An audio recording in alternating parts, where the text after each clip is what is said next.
પૂજ્ય દાદાના ચરણોમાં આજે પંચમ દિને અને ત્યારબાદ દાદાને વિનંતી કરવી પરમ શ્રદ્ધેય પૂજ્ય શ્રી શાસ્ત્રીજી દાદા પધાર્યા છે, એમને પણ પૂજ્ય દાદા અને રામ પરિવાર આવકારે છે. આપનું ખૂબ ખૂબ સ્વાગત છે દાદા. એટલે આપણે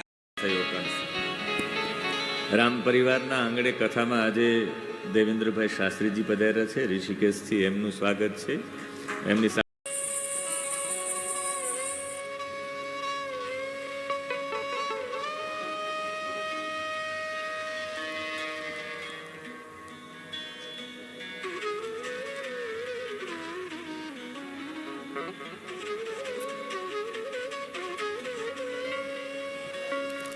આજની કથામાં શાસ્ત્રી શ્રી દેવેન્દ્રભાઈ ઉપસ્થિત છે. એમને 2 મિનિટ આશીર્વચન સૌને આપે એવી વિનંતી.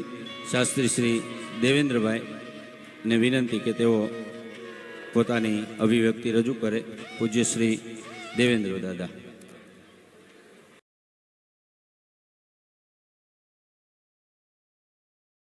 સચ્ચિદાનંદ રૂપાય વિશ્વોત્પત્યાદિ હેતવે તાપત્રય વિનાશાય શ્રી કૃષ્ણાય વયમ નમઃ. વ્યાસાસન ઉપર બિરાજમાન પરમ પૂજ્ય આદરણીય વિદ્યાવાચસ્પતિ પરમ પૂજ્ય ડૉક્ટર મહાદેવ પ્રસાદભાઈ મહેતાના ચરણોમાં કોટાનુકોટી વંદન. તેમજ આ રામ પરિવાર દ્વારા આયોજિત આ શ્રીમદ ભાગવત સપ્તાહમાં ઉપસ્થિત તમામ શ્રોતાગણોના હૃદયમાં બિરાજમાન ઠાકોરજીના ચરણોમાં વંદન.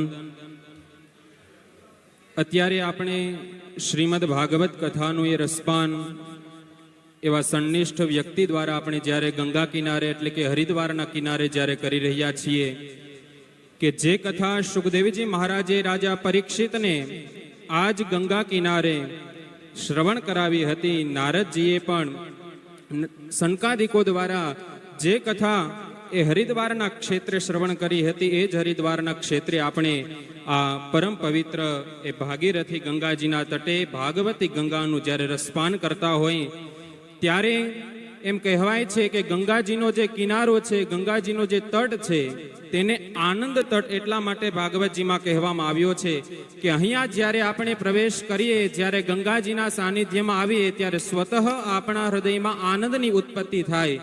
એટલા માટે આ આનંદ તટ છે. અને આ ગંગાજીના એ કિનારે હરિદ્વારના એ તીર્થ ક્ષેત્રમાં અનેક એવા ઋષિ મુનિઓ અને ભગવાનના એ તમામ અવતારો પણ અહીંયા આવી અને તપ અનુષ્ઠાન જપ કરી અને આપણને સૌ કોઈને એક દિવ્ય એક દ્રષ્ટાંત પૂરું પાડ્યું છે. ત્યારે આપણે પણ આવા તીર્થ ક્ષેત્રમાં જ્યારે આવ્યા હોય ત્યારે ગંગાજીના કિનારે આપણે ભગવાનનું નામ સ્મરણ કરી આપણા જીવનને પણ પાવન કરીએ એવા ભાવ સાથે મારી વાણીને ભાગવતજીના ચરણોમાં અર્પણ કરું છું. બોલીએ કૃષ્ણ કનૈયા લાલ કી.